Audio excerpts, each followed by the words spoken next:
बिस्मिल्लाहिर्रहमानिर्रहीम। इमरान खान साहब का कोयटा केस थोड़ी देर तक सुप्रीम कोर्ट ऑफ पाकिस्तान में चीफ जस्टिस उमर अता बंदयाल साहब की सरबराही में 3 रुकनी बेंच समाअत करेगा। और इससे पहले मैं कोयटा केस के हक़ाइक़ बताना चाहता हूँ कि कोयटा में वकील अब्दुल रज़ाक साहब जो वकील थे, हमारे कुलीग थे, उनका 6 जून को मर्डर हुआ। और मर्डर उनका जो मुकामी लोगों से सारी इन्वेस्टिगेशन, सारी बातों से पता चला कि उनकी 3 कबाइल में दुश्मनी थी। और 3 कबाइल में उनकी डेरा मुराद जमाली से उनका पुराना ताल्लुक था, 3 कबाइल में उनकी दुश्मनी थी और इस दुश्मनी की बिना पे कई अफराद का कत्ल हो चुका था। और इसी दुश्मनी की बुनियाद पे इन्होंने सीबी बेंच जो बलूचिस्तान हाई कोर्ट का है, उधर से अपने केसेस को ट्रांसफर करने के लिए एप्लीकेशन दी रजिस्ट्रार हाई कोर्ट को कि मैं दुश्मनी की बिना पे इधर केसेस नहीं कर सकता, मेरे तमाम केसेस कोयटा हाई कोर्ट जो principal Balochistan high court Quetta में जो प्रिंसिपल जो है सीट है, उधर मेरे तमाम केसेस को ट्रांसफर कर दिया जाए। जो बाद ट्रांसफर भी कर दिए गए। 6 जून को इनका मर्डर होता है। प्राइम मिनिस्टर जो एक्स प्राइम मिनिस्टर है शहबाज शरीफ, उनके मशीर अतात तारड़ साहब 6 जून को जब अभी उनकी लास्ट ट्रॉमा सेंटर कोयटा में पड़ी हुई थी तो 2 बजे के करीब इधर उन्होंने प्रेस कॉन्फ्रेंस की और उस सारी प्रेस कॉन्फ्रेंस में इमरान खान साहब को इस कत्ल के इल्जाम लगाना शुरू कर दिए। तो ऐसे लगता था कि शायद इनकी पहले से प्लानिंग है इमरान खान साहब को इस केस में फंसाने की। कत्ल के कुछ दिन बाद जो वकील साहब हैं, उनकी दूसरी बीवी ने प्रेस कॉन्फ्रेंस की मुकामी तौर पे डेरा मुराद जमाली में कि मेरे जो खामद हैं उनको मेरी ही अपनी फैमिली ने कत्ल किया है। तो सारे केसेस में जितने भी इमरान खान साहब के केसेस बनाए गए, क्योंकि इमरान खान साहब ने तो कानून की बालादस्ती, आइन की हुक्मरानी के लिए 27 साल स्ट्रगल किया। सारी स्ट्रगल में आज तक उन्होंने कोई कानून नहीं तोड़ा। आज तक जो है वो कोई कानून जो है वो कोई उन पे FIR तक नहीं हुई और आज तक उन्होंने हमेशा इंसानी जान की कदर की है। तो वो कैसे कोयटा के वकील साहब के मर्डर में मुलव्वस हो सकते हैं जिनको वो जानते तक नहीं थे। जो इल्जामात लगाए गए कि उन्होंने कोई पिटीशन दायर की हुई थी इमरान खान साहब के खिलाफ कि जो उन्होंने 2022 को जो असम्बलियां डिसॉल्व की कौमी असम्बली, तो इस कौमी असम्बली को उन्होंने डिसॉल्व किया तो वो उन्होंने आर्टिकल 6 के मुतकब हुए हैं। वो एक पिटीशन इन्होंने दायर की हुई थी। तो वो उस पिटीशन में क्योंकि केसेस की फेजेस होते हैं, स्टेजेस होते हैं, तो उस स्टेज बिस्मिल्लाहिर्रहमानिर्रहीम। आज आपको अपडेट देना चाहूं कि आज की केसेस की क्या अपडेट है। आज एक तो सुप्रीम कोर्ट के अंदर क्वेटा वाला मुकदमा, जैसा कि आपको पता है कि वकील वहां कत्ल होते हैं और FIR खान साहब के ऊपर मशवरे की दे दी जाती है। वो भुट्टो वाला मामला दोबारा रिपीट किया जा रहा है। फैब्रिकेटेड तरीके से खान साहब को इस FIR के अंदर नामजद किया गया है जिसमें कोई सबूत नहीं है, कोई गवाह नहीं है, कोई एविडेंस नहीं है। लिहाजा वो भी सुप्रीम कोर्ट में है और उसके साथ साथ तोशाखाना वाला केस 12 बजे समाअत वहां पर होगी हाई कोर्ट में और 2 बजे समाअत सुप्रीम कोर्ट के अंदर होगी। इंशाल्लाह हमें पूरी उम्मीद है कि आज इंसाफ होगा। कानून के मुताबिक खान साहब की आज बेल हर सूरत हो जाएगी और खान साहब हमारे दरमियान होंगे। दूसरा, हमने प्रोटेक्शन मांगी है सुप्रीम कोर्ट से कि खान साहब को किसी मुकदमे में चाहे मालूम हो चाहे ना मालूम हो गिरफ्तार ना किया जाए, क्योंकि उनके साथ आइन कानून के साथ ट्रीट नहीं किया जा रहा। तो लिहाजा फेयर ट्रायल का हक जो है वो आइन का आर्टिकल 10 वाज़ेह देता है, तो फेयर ट्रायल देना चाहिए और उन्हें प्रोटेक्शन मिलनी चाहिए। ये सारे मुकदमात आप सबको पता है झूठे हैं, फैब्रिकेटेड हैं और उन्हें प्रोटेक्शन जो है वो उनका हक है और उन्हें मिलनी चाहिए। तो इंशाल्लाह सुप्रीम कोर्ट से हमें उम्मीद है कि आज प्रोटेक्शन उन्हें मिल जाएगी और मजीद किसी मुकदमे में गिरफ्तार जो है वो नहीं किया जा सकेगा। Thank you. 11 तारीख को नोटिफिकेशन होता है होम डिपार्टमेंट की तरफ से कि खान साहब को बेटर फैसिलिटीज दी जाएं। 15 तारीख को एडिशनल सेशन जज शफकत उल्ला साहब जेल का विजिट करते हैं, जो कि कानून के मुताबिक जज साहबान जो हैं वो वहां पर विजिट करते हैं कि कैदी किस सूरत हाल में रह रहे हैं, उनको फैसिलिटीज कानून के मुताबिक मिल रही हैं, उनका क्या हाल है, और वो रिपोर्ट जमा करवाते हैं। उन्होंने इमरान खान साहब का सेल भी विजिट किया और वहां पर जो हम रोजाना कह रहे थे कि खान साहब के साथ ये सलूक किया जा रहा है, वो उन्होंने अपनी रिपोर्ट के अंदर जो 15 तारीख की है, हालांकि 11 को नोटिफिकेशन हुआ है, सहूलतें वो वाली जो कानून के मुताबिक हम कहते हैं वो नहीं मिली, और उन्होंने कह दिया कि इस तरह से वाकई उनके साथ ट्रीट किया जा रहा है। साथ में उन्होंने हदायत की सुपरिटेंडेंट साहब को کہ جناب آپ قانون کے مطابق رولز جو جیل کے ہیں ان کے مطابق ٹریٹ کریں، لیکن ابھی تک ان کے ساتھ نہیں کیا جا رہا۔ دوسرا آپ کو پہلو بتا دوں کہ خان صاحب کا یہ جو پیغام ہے وہ یہ ہے کہ مجھے ڈی کلاس میں رکھ دیں، مجھے اس سے بدتر صورتحال کے اندر رکھ دیں، میرے ساتھ جیسا سلوک مرضی کر لیں، لیکن میں بالکل اپنے مقصد پہ قائم ہوں اور اپنے مقصد کو تعمیل کرنے کے لیے قربانیاں دینی پڑتی ہیں، اپنی قوم کے لیے، جمہوریت کے لیے میں قربانی دوں گا اور میں اپنی جگہ پہ قائم ہوں، 1 انچ میں اپنی جگہ سے پیچھے نہیں ہٹوں گا، مجھے 1000 سال جیل کے اندر رہنا پڑے میں رہوں گا، لیکن کبھی غلامی نہیں مانوں گا۔ یہ خان صاحب کا واضح میسج تھا۔ دوسرا آپ کو بتا دوں کہ شاہ محمود قریشی صاحب، ان کو جس طرح سے گرفتار کیا گیا، 12 گھنٹے انہوں نے بتایا ہے کہ مجھے پانی اور کھانا نہیں دیا گیا، مجھے ٹارچر کیا گیا، وہاں پر تھانے کے اندر جو سیل تھا اس کے اندر میٹرس تک نہیں تھا اور مجھے فرش کے اوپر لٹایا گیا۔ قصور کیا ہے؟ میں نے کہا میں نے کوئی جرم نہیں کیا، میں ہر چیز قوم کو بتا چکا ہوں۔ فارن آفس کے اندر کوڈڈ فارم میں سائفر آیا اور وہ اوریجنل کاپی ادھر ہی پڑی ہے، میں نے کوئی انفارمیشن شیئر نہیں کی جو سیکرٹ تھی، اس کو ڈی کلاسیفائڈ فارم میں کیبنٹ کی منظوری سے لایا گیا اور پھر اس کی جو کاپیاں ہیں وہ مختلف جگہوں کے اوپر موجود ہیں۔ نہ میں نے چوری کیا، نہ میں نے کسی غلط بندے کو شیئر کیا، تو مجھے فیبریکیٹڈ طریقے سے اس ایف آئی آر کے اندر نامزد کیا۔ انہوں نے اپنا موقف دے دیا، لیکن ان کے ساتھ جو سلوک کیا جا رہا ہے وہ قانون کے مطابق نہیں ہے۔ ان کے ساتھ قانون کے مطابق برتاؤ ہونا چاہیے۔ جو آئین ہمارا عوام کو، لوگوں کو پروٹیکشن دیتا ہے، انہیں وہ پروٹیکشن ملنی چاہیے۔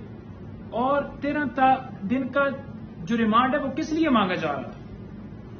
کیا وہ اس لیے مانگا جا رہا تھا کہ ان سے رات دن ایک ہی سوال بار بار کرنا ہے، جب وہ اپنا بیان خود سارا ریکارڈ کرا چکے ہیں؟ تو پھر تو ریمانڈ کی کوئی اس کے اندر تھی نہیں۔ خان صاحب انکوائری کے اندر آتے ہیں اور پیش ہوتے ہیں اور اپنا بیان ریکارڈ کروا چکے ہیں، کوئی اس کے اندر اس طرح کے ریمانڈ کی ضرورت ہی نہیں۔ لیکن آج ان کا ریمانڈ کیا گیا، اب عدالت کا فیصلہ ہے، ہم بالکل تسلیم کرتے ہیں، اور جہاں تک اس کو چیلنج کرنا وہ بھی ہم مشاورت ہماری جاری ہے کہ ریمانڈ کا کوئی تک نہیں بنتا، ہر عدالت کا اپنا ایک اینگل ہے دیکھنے کا، لیکن وہ خان صاحب کے ویژن کے ساتھ کھڑے ہیں اور پوری پاکستان تحریک انصاف کی جو جماعت ہے اس کا ہر ورکر، اس کا ہر لیڈر عمران خان صاحب کے ویژن کو انڈورس کر رہا ہے اور ان کے ساتھ ڈٹ کے کھڑا ہے، کسی طرح سے کوئی گھبرایا ہوا نہیں ہے اور نہ ان کا کوئی کپتان گھبرایا ہوا ہے۔ انشاءاللہ ہماری سب سے جو مین کوشش ہے کہ خان صاحب کو ایک تو لا کے مطابق ٹریٹ کیا جائے اور دوسرا جلدی سے جلدی خان صاحب کو ہم باہر لے کے آئیں۔ Thank you. علامہ اقبال کا مرد مومن اگر کوئی ہے پاکستان کی تاریخ میں تو وہ بہرحال میرے حساب سے وہ قیدی نمبر 804 ہے جو اٹک کی جیل میں ہے، بیکاز علامہ اقبال نے مرد مومن کو جس طرح سے ڈیفائن کیا، اس کی اسپرٹ کو، اس کی جرت کو، اس کے سینس آف بلیف کو، اس کی سادگی کو، اس کی پرنسپلز کو جس طرح سے ڈیفائن کیا، اس ڈیفینیشن میں عمران خان پورے کرتے ہیں۔ وہ حلقہ یاراں تو بریشم کی طرح نرم، رزم حق و باطل ہو تو فولاد ہے مومن، افلاک سے ہے اس کی حریفانہ کشاکش، خاکی ہے مگر خاک سے آزاد ہے مومن، جچتے نہیں کنجش کو حمام اس کی نظر میں، جبریل و سرافیل کا صیاد ہے مومن، جنت میں کہتے ہیں فرشتے کہ دل آویز ہے مومن، حوروں کو شکایت ہے کم آمیز ہے مومن،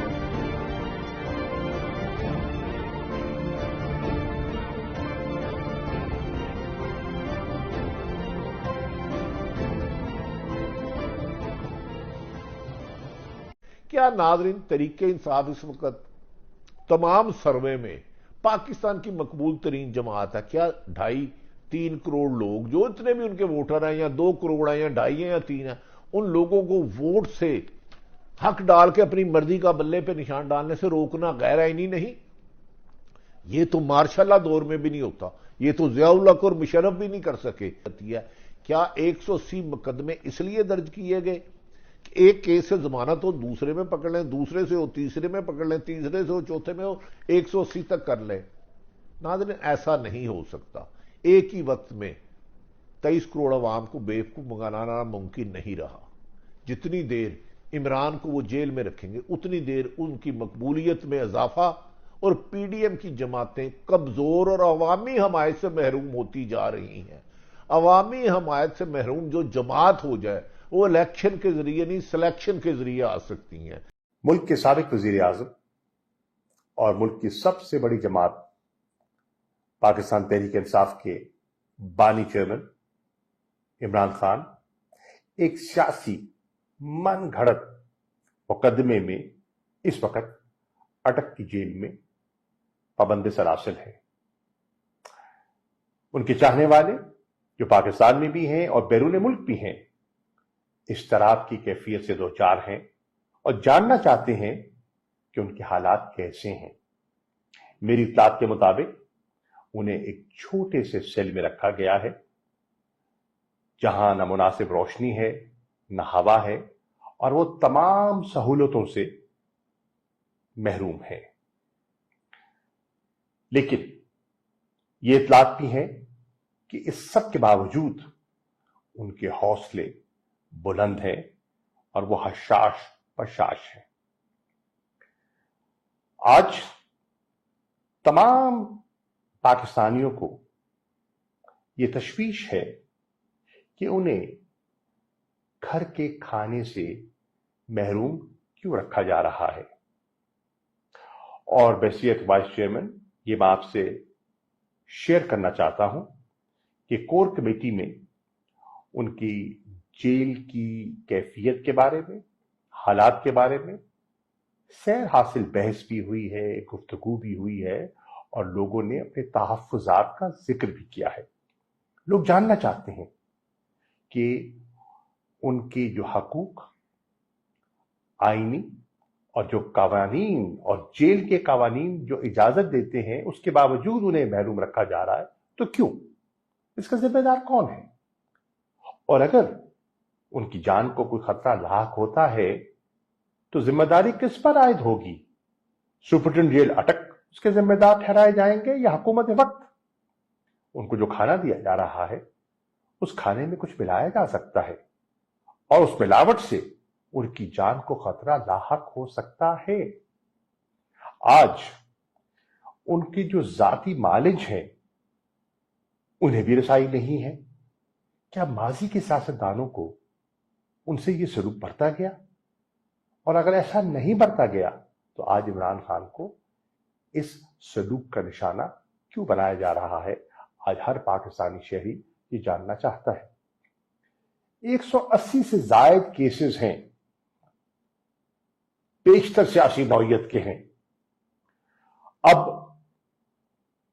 वकला की रसाई एक कानूनी जरूरत भी है और इंसाफ के ऐन तकाजों के मुताबिक भी है। वकला की रसाई क्यों नहीं दी जा रही? हाई कोर्ट का फैसला भी है, इसके बावजूद रुकावटें खड़ी की जा रही हैं। क्या ये इंसाफ के तकाजों के ऐन मुताबिक है?